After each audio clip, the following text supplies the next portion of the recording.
الحمد لله رب العالمين والصلاة والسلام على أشرف الأنبياء وسيد المرسلين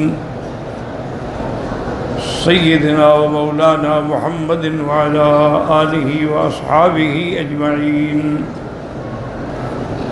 اللهم صل على سيدنا محمد وعلى آل سيدنا محمد كما صليت على إبراهيم وعلى آل إبراهيم في العالمين إنك حميد مجيد.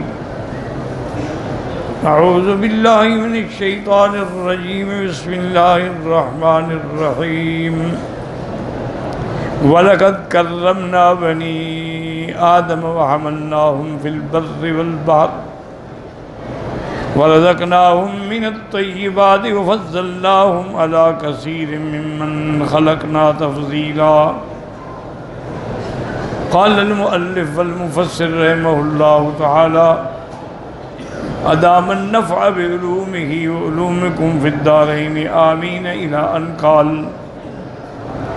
يخبر تعالى عن تشريفه لبني آدم وتكريمه إياهم في خلقه لهم على أحسن الحيات وأكملها كقوله تبارك وتعالى لقد خلقنا الإنسان في أحسن تقويم أن يمشي قائما متصبا على رجليه ويأكل بيديه. اللہ تعالیٰ ان آیات میں حضرت اپنی رحمت سے بنی آدم کی تکریم اور تعظیم کے بارے میں ذکر فرماتے ہیں کہ اللہ نے ساری مخلوقات میں سے سب سے اشرف جو ہے، سب سے احسن اور اجمل جو ہے وہ آدم علیہ السلام کی اولاد کو بنایا ہے. یہ شرف جو ہے انسانیت کو ملا ہے، یہ شرف جو ہے بشریت کو ملا ہے کہ وہ ملائکہ سے بھی افضل ہیں، وہ جنوں سے بھی افضل ہیں، وہ ساری مخلوق سے افضل ہیں. اسی لیے اللہ نے جتنے انبیاء بھیجے ہیں وہ سارے ابن اولاد آدم میں سے ہیں. حضرت نوح علیہ السلام سے لے کر سرکار دو عالم تک صلی اللہ علیہ وسلم سب ولد آدم ہیں. حضور نے فرمایا کہ کلکم بنو آدم و آدم من تراب، تم سب آدم کی اولاد ہو اور آدم کو اللہ نے مٹی سے پیدا کیا. اور اسی طرح فرمایا کہ انا سید ولد آدم، میں بھی آدم کی اولاد ہوں لیکن سب اولادوں کا سردار ہوں. اللہ نے مجھے سب کا سردار بنا کے بھیجا ہے. تو اللہ نے انسان کو ہر لحاظ سے، یعنی عقل سے، شکل سے، جمال سے، کمال سے نوازا ہے. اب دیکھیں نا کہ اللہ نے کیسے انسان کو بنایا ہے کہ باقاعدہ سیدھا ہو کے چلتا ہے. کھانا ہو تو ہاتھوں سے کھاتے ہیں. بڑے بڑے جانور جو ہیں گردن جھکاتے ہیں. اگر شیر نے بھی پانی پینا ہو یا ہاتھی، وہ بھی گردن جھکائے. ایک انسان ہے جو برتن اٹھا کے پیتا ہے، وہ پانی کے آگے نہیں جھکتا ہے. اللہ تبارک و تعالی نے اس کو کھانے کے بھی آداب سکھلائے ہیں. اسی لیے ایک دفعہ منتصر کے زمانے میں، عباسی دور میں، بادشاہ کا ایک وزیر تھا. اس کو اپنی بیوی سے بڑی محبت تھی اور بیوی بھی اس کی بڑی خوبصورت تھی. وہ محل کی چھت پہ بیٹھے ہوئے تھے، رات کو چاندنی کا مزہ لے رہے تھے. پتہ نہیں اس کو کیا دماغ میں آئی، اس نے کہا کہ دیکھو اگر اس چاند سے تم زیادہ خوبصورت نہیں ہو تو میری طرف سے طلاق ہے. تم اب منہ سے تو نکل گیا نا. انسان ہے، محبت کے جذبات میں رومانٹک ماحول کو دیکھ کے پاگل ہو گیا. جب 3 طلاقیں دے بیٹھا اب دماغ خراب ہو گیا. بیوی اٹھ کے چلی گئی. اس زمانے میں لوگ حیا والے تھے. انہوں نے کہا تم نے مجھے طلاق دے دیا تو میں اجنبی ہوں، تمہاری بیوی تھوڑی ہوں، میرے ہاتھ قریب مت آؤ. اب وہ پریشان کیا کرے. مختلف علماء سے اس نے رجوع کیا. آخر بادشاہ کو بھی جا کے کہا کہ حضرت میں یہ بیوقوفی کر بیٹھا، اب میرا اطمینان نہیں ہوتا. کوئی کہتے ہیں طلاق ہو گئی، کوئی کہتے ہیں طلاق نہیں ہوئی.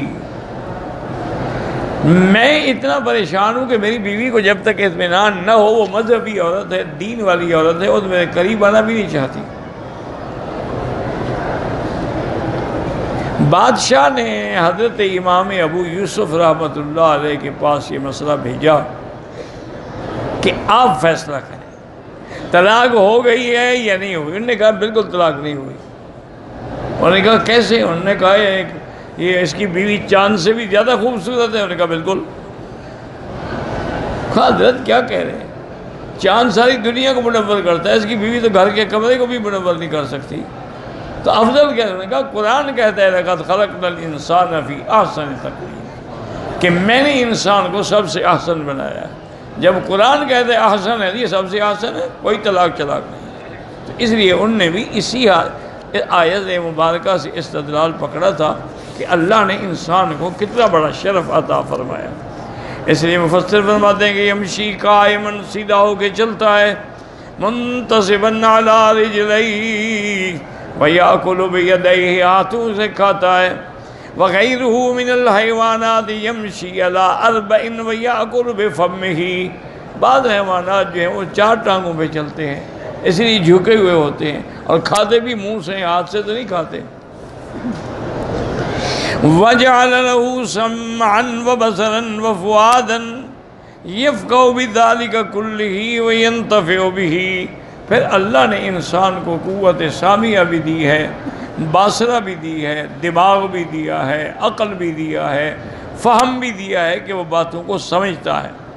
وَيَفَرِّقُ بَيْنَ الْأَشْيَاءِ، اور اللہ نے انسان کو یہ عقل دیا ہے، فرق کرتا ہے کہ یہ چیزیں نقصان والی ہیں، یہ نفع والی ہیں۔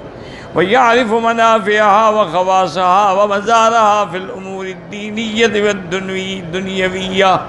اللہ نے اس کو اتنی عقل دی ہے کہ وہ ہر چیز کا فیصلہ کرتا ہے کہ یہ چیزیں دین میں فائدہ کرنے والی ہیں یا نقصان، یہ چیزیں دنیا میں فائدہ کرنے والی ہیں یا نقصان، یہ اور کوئی جانور یہ فیصلہ نہیں کر سکتا۔ وَحَمَلْنَاهُمْ فِي الْبَرِّ أَيْ عَلَى الدَّوَابِ مِنَ الْأَنْعَامِ وَالْخَيْلِ وَالْبِغَالِ، اور اللہ نے اس کو عزت دی ہے کہ وہ خشکی کے اندر سواری کرتا ہے، کبھی گھوڑوں پر، کبھی اونٹوں پر، کبھی خچروں پر، تو ہر جانور اس کے تابع ہے۔ وَفِي الْبَحْرِ أَيْضًا عَلَى السُّفُنِ الْكِبَارِ وَالصِّغَارِ، اور اللہ نے اس کو یہ بھی عزت دی ہے کہ وہ دریاؤں کے اندر سفر کرتا ہے، کبھی بڑی کشتیوں میں، کبھی چھوٹی کشتیوں میں۔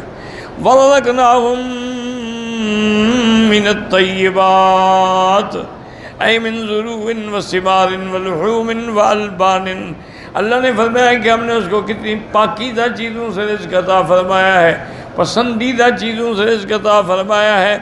اس کے اندر زرو بھی ہے، یعنی حب بھی ہے، گندم بھی ہے، جو بھی ہے، پھل بھی دیے ہیں۔ اللہ نے فرمایا ہم نے اس کو کھانے کے لیے گوشت بھی دیے ہیں، دودھ بھی دیے ہیں ہر قسم کے۔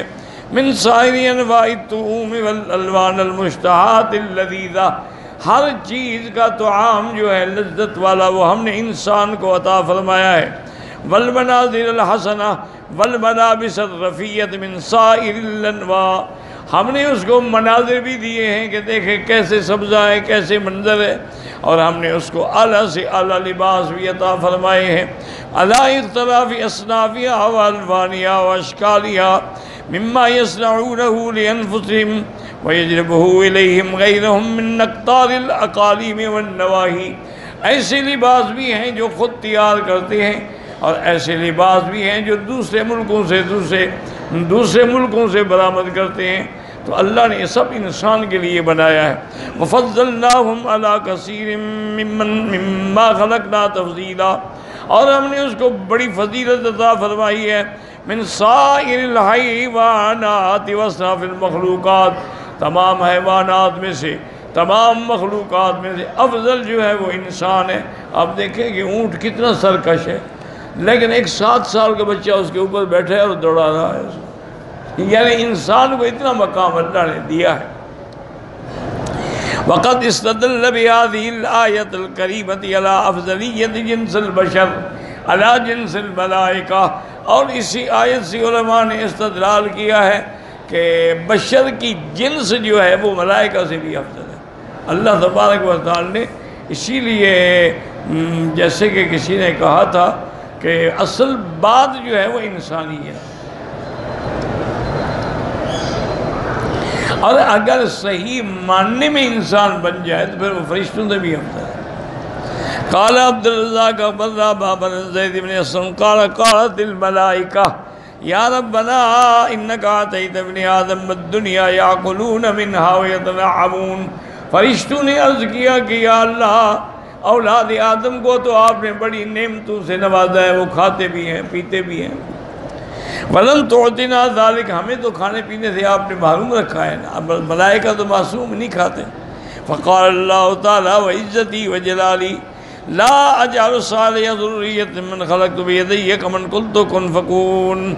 آپ نے فرمایا مجھے اپنے عزت و جلال کی قسم ہے، میرے فرشتے جن کو میں نے اپنے ہاتھوں سے پیدا کیا ہے اس سے کسی کو افضل میں کیسے بنا سکتا؟ آدم کو تو میں نے اپنے ہاتھوں سے بنایا ہے. تو اسی لیے ہے کہ انسان اگر انسان بن جائے تو وہ نبی ہو جاتا ہے، اور انسان اگر گر جائے تو شیطان ہو جاتا ہے.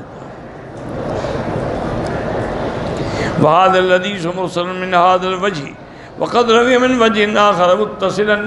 وقال الحافظ ابو القاسم الطبراني حدثنا احمد بن محمد بن صدقة البغدادي قال حدثنا ابراهيم بن عبد الله بن خارجة المسيسي قال حدثنا حجاج بن محمد قال حدثنا محمد ابو غسان محمد بن مطرف بن صفوان بن سليم بن عطاء بن يسار عن عبد الله بن عمرو رضی اللہ تعالیٰ عنہ عن النبی صلی اللہ علیہ وسلم قال ان الملائکۃ قالت، فرشتوں نے کہا یا ربنا اعطیت بنی آدم یاکلون فیہا ویشربون ویلبسون ونحن نسبح بحمدک ولا ناکل ولا نشرب ولا نلہو فکما جعلت لهم الدنیا فاجعل لنا آخرہ. انہوں نے کہا کہ یا اللہ آپ نے بنی انسان کو اتنی نعمتیں دی ہیں، وہ کھاتے بھی ہیں پیتے بھی ہیں پہنتے بھی ہیں، اور ہم تو ہر وقت تیری تسبیح بیان کرتے ہیں، تیری تقدیس بیان کرتے ہیں، تیرا حمد بیان کرتے ہیں، لیکن کسی ہم غفلت میں نہیں پڑتے. یا اللہ اگر آپ نے ان کو دنیا دی ہے تو آخرت ہمیں عطا فرما. قال اجر صالح ذریۃ من خلقت بیدی کمن قلت له کن فکان. اور بھائی کیا کہہ رہے ہو؟ جس کو میں نے اپنے ہاتھوں سے پیدا کیا وہ آخرت میں بھی افضل ہے. انبیاء اسی میں ہیں، رسول اسی بھی ہیں. وقد روى ابن الساکن من طریق محمد بن ایوب الرازی حدثنا حسن بن علی بن خلف السیدلانی قال حدثنا سلیمان بن عبد الرحمن قال حدثني عثمان بن حسن ابن عبید بن اللہ سمیت عروۃ بن رویم اللخمی حدثني انس بن مالك عن رسول الله صلى الله عليه وسلم قال ان الملائكة قالوا ربنا خلقتنا وخلقت بني آدم وجعلتهم يأكلون الطعام. یا اللہ آپ نے ہمیں بھی پیدا کیا اور آدم کی اولاد آدم کو بھی پیدا کیا، لیکن ان کو آپ نے یہ دیا ہے کہ وہ کھاتے بھی ہیں پیتے بھی ہیں، یلبسون الثیاب کپڑے بھی پہنتے ہیں، وَيَتَزَوَّجُونَ النِّسَاءَ عورتوں سے شادی بھی کرتے ہیں، وَيَرْكَبُونَ الدَّوَّابَ اور جانوروں پر سواری بھی کرتے ہیں، يَنَامُونَ وَيَسْتَرِيحُونَ اسی طرح وہ نیند بھی کرتے ہیں اور آرام بھی کرتے ہیں. آپ نے ساری چیزیں ان کو دی ہیں. وَلَمْ تَجْعَلْ لَنَا مِنْ ذَلِكَ شَيْئًا فَاجْعَلْ لَهُمُ الدُّنْيَا وَلَنَا الْآخِرَةَ. وَقَالَ اللَّهُ عَزَّ وَجَلَّ لَا أَجْعَلُ مَنْ خَلَقْتُ بِيَدِي وَنَفَخْتُ فِيهِ مِنْ رُوحِي كَمَنْ قُلْتُ لَهُ كُن فَكَانَ. اللہ نے فرمایا ساری مخلوق کو میں نے کن سے پیدا کیا. یہ آدم ہی تو ہے جس کو میں نے اپنے ہاتھوں سے پیدا کیا، تو لہذا اس جن سے کون افضل ہو سکتا ہے. وقال الطبراني حدثنا عبدان بن احمد قال حدثنا عمرو بن سالم قال حدثنا عبد الله بن تمام خالد الحذاء عن بشر بن شغاف عن أبيه عن عبد الله بن عمرو قال قال رسول الله صلی اللہ علیہ وسلم ما شیء اکرم اللہ یوم القیامت من ابن آدم. قیامت کے دن بھی سب سے زیادہ شان والے اور عزت والے جو ہیں وہ آدم کی اولاد ہوگی. قیل یا رسول اللہ والملائکہ، صحابہ نے پوچھا حضور ملائکہ سے بھی افضل ہوں گے؟ آپ نے فرمایا ہاں بالکل. الملائکہ مجبورون بمنزلۃ الشمس والقمر. آپ نے فرمایا کہ فرشتے کیا ہیں؟ وہ تو معذور ہیں مجبور ہیں، جیسے چاند سورج ایک حرکت پر مجبور ہے، وہ بھی تسبیح و تحمید میں مجبور ہے. یہ اللہ نے انسان ہے جس کو دونوں اختیار دیے ہیں، خیر بھی ہے شر بھی ہے، اللہ نے اس کو دونوں راستے دکھا دیے. تو اب وہ اگر خیر میں ترقی کرتا ہے تو پھر ملائکہ سے بھی افضل ہو جاتا ہے. وهذا حديث غريب جدا والله أعلم.